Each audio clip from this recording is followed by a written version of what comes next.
Good day, farmers. I'm Tapio Nguri from Earthworm Farms, and today we're going to be looking at the germination speed and germination rate of the plants that we planted from the different treatments that we have. We'll also be taking a closer look into why germination speed and germination rate is so important when it comes to the farming process. So let's get into it. Today is the 9th of December, and these are our maize seeds that have already germinated. The short clip was showing the seeds that were already beginning to show that it sprouted from the different treatments. So generally, in terms of germination speed, our plants are within the range of 5 to 7 days, having been planted on the 4th of December, and that video I took on the 9th of December. So generally our germination speed was quite good, but it doesn't end there. It's not just about the germination speed. Let's also look at the germination rate. Okay, for our germination rates, we're going to be counting 35 holes from each treatment, and we'll find out from each of those 35 holes how many seeds germinated and how many haven't, and we'll be able to calculate our germination rate for our small field. So let's get counting.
Okay, so this is our 100% organic treatment with no chemical fertilizer or anything put into it. As you can see, most of the plants practically look the same and have all grown. As you can see, all of the plants have come out.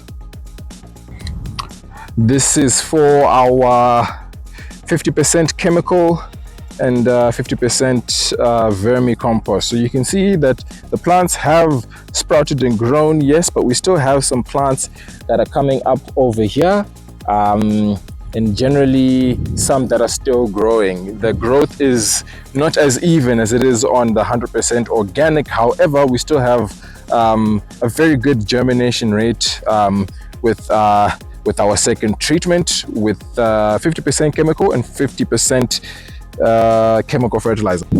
All right, so for our final treatment with the 100% chemical fertilizer, you can see how the different plants, we even have one that's coming up now. This is the chemical fertilizer alone, no poop tea, nothing.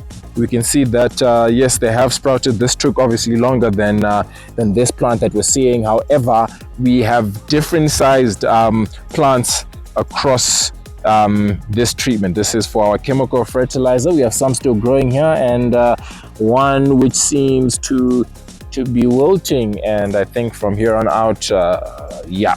So that's it for our chemical fertilizer. Okay, so the strength of the maize seed begins when it wakes up. So the germination rate and the germination speed will determine how uniform and how strong the plant will grow. And in this particular moment, we looked at the uniformity across the different treatments. For treatment number 1, which is our 100% organic fertilizer treatment, we saw that most crops have about 4 leaves and the rest have 3 leaves, and they're about the same height across all the 35 holes that we counted. Then for treatment number 2, which is our 50% chemical fertilizer and 50% Nutrich vermi product fertilizers, we also saw that most of the plants were around 2-3 leaves.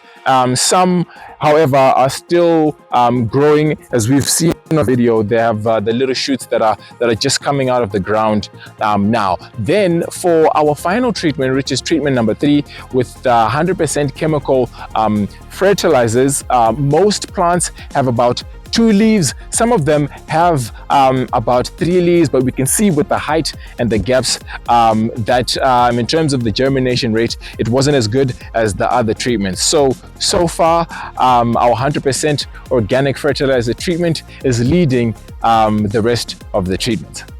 So that's it for our germination rate and germination speed. Next week, we're going to be looking at the characteristics of the soil type that we planted our maize in, as soil is an important part of the planting and farming process. We're also going to be plucking out a few plants from each of the treatment to measure the root and find out which plants has the more longer, or which plants have the longer and more dense roots. Remember, plants feed from their roots, and a more dense and longer root system allows the plants to draw moisture and nutrients from the soil environment, which is why it's important and we encourage to start off from earthworm poop tea, because it improves your germination and it allows your plants to develop those rigorous and long dense root systems, which will help your plant. Let's not forget that farming starts with the seed, and if your seed starts off well, your harvest is bound to end up well, so long as you follow